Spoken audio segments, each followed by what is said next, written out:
नागरिकता संशोधन कानून पूरे देश में लागू हो चुका है, जिसे आम चुनाव से पहले बीजेपी का मास्टर स्ट्रोक भी माना जा रहा है। बता दें, भारतीय जनता पार्टी सीएए को ऐतिहासिक बता रही है, तो वहीं विपक्ष इस कानून को लेकर बीजेपी पर हमलावर है। सपा मुखिया अखिलेश यादव के बाद अब बसपा सुप्रीमो मायावती ने भी इस कानून पर अपनी राय दे दी है। बता दें, मायावती ने सीएए कानून पर सोशल मीडिया पर खुलकर अपनी बात रखी।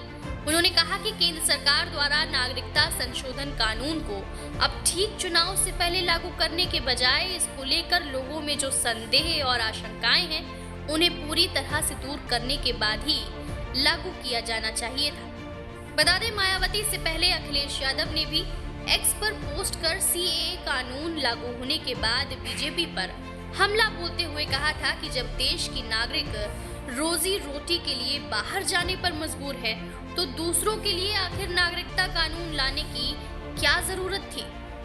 जनता अब भटकावे की राजनीति का ये भाजपाई खेल अच्छी तरह समझ चुकी है। भाजपा सरकार अब ये बताए कि उनके 10 साल की राज में आखिर लाखों नागरिक देश की नागरिकता छोड़कर क्यों चले गए। सीएए आने के बाद सियासत का पारा हाई होना तय है, क्योंकि चुनावी माहौल में ये बात विपक्ष को नागवार गुजर रही है।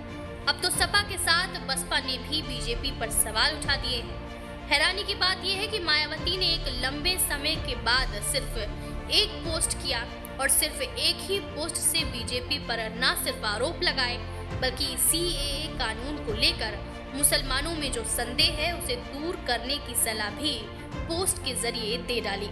इससे पहले ज्यादातर देखा गया है कि मायावती किसी भी मुद्दे पर कम से कम 3 पोस्ट जरूर करती हैं।